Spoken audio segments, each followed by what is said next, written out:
Армысыздар, құрметті оқырман қауым.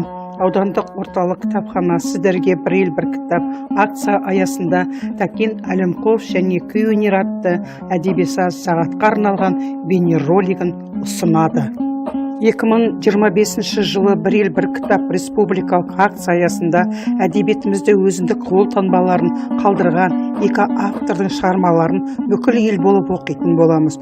Олар Тәкен Әлімқұлов пен Жұмекен Нәжімеденов. Бұл есімдер қазақ әдебиеті мен мәдениетінің тарихында мәңгі қалады. Акцияның мақсаты қазақ әдебиетін насихаттау, қоғамның кітап оқуға деген қызығушылығын арттыру, Қазақстанның әдеби мұрасын зерттеуге мүмкіндік туғызу, өскелең ұрпақтың зияткерлік рухани дамуы мен ана тілін деген құрметін көтеру. Тәкен Әлімқұлов ақын, жазушы, әдебиет сыншысы, аудармашы. 1918 жылы оңтүстік Қазақстан облысының Созақ ауданында дүниеге келген. Ол соғыстан кейінгі жылдары әдеби қызметпен айналысып, 1953 жылы Максим Горький атындағы әдеби институтты бітіреді. Оның шығармашылығына поэтикалық жинақтар да, проза жанрындағы шығармалар да бар. Олардың арасында Ақбоз ат, Күрен өзен, Тұлпарлар тағдыры сияқты кітаптар бар. Оның әдеби сыни зерттеулеріне ерекше назар аудару керек. Оның ішінде «О прошлом и настоящем» және «Жұмбақ жан», Абай туралы деректі хикая. Ұлтымыздың көрнекті жазушысы Тәкен Әлімқұловтың артында қалған әдеби шығармалары бұл күндері әр дәрежеде талданып, ғылыми кеңістігінде өзінің тиісті бағасын алып жатыр. Дарабоз суреткер шығармаларының кейіпкерлері көбіне өнер адамдары, сазгерлер мен күйшілер, абыздар мен ақындар болатын.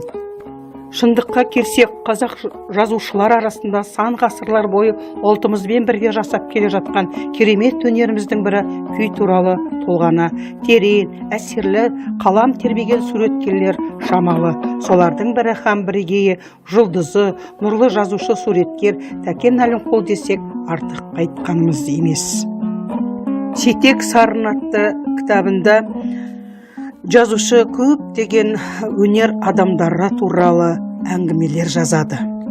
Күй аңыздарын суреттеуде Тәкеннің қаламы жүйрік, тілі майда, нақышты, құлақ құрышын қандыратын шешендігі мен оқиғалардың қызықтылығы қосылып, шебер шендесіп, әдемі үндесіп отырады. Баз біреулерге сезіне бермейтін саз өнерін аса шеберлікпен жаза білу үшін музыканы терең түсініп, оның сиқырлы нәзік ырғағын жүрекпен ұғыну хақ.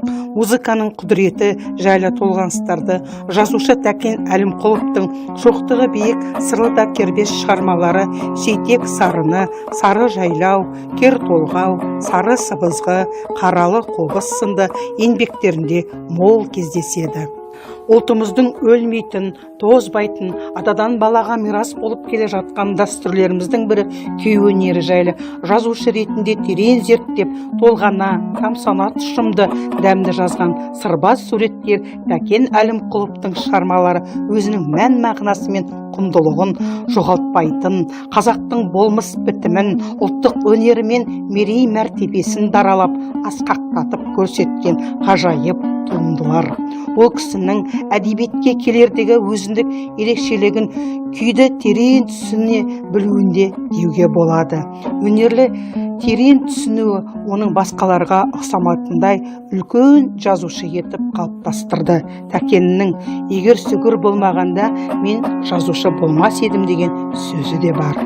Кітап жазып ұсынған сыйлы еліне, аға қалам ұстаған киел ме, Әуезовтен кейінгі тау тұлғалы суреткер ең сөз сіңген сүйегіне.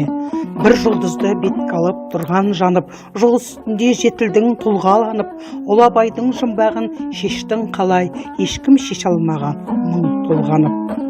Өмір кешіп жүрген сон белең белде, құдіреттің бәрін сенем менде, махаббет өлген күні ай тұтылса, күн тұтылған жанаға сен өлгенде. Рафаил Ниязбек ақын жырлағандай Тәкен Әлімқұлов туралы. Тәкен Әлімқұловтың шығармаларын бірге оқиық.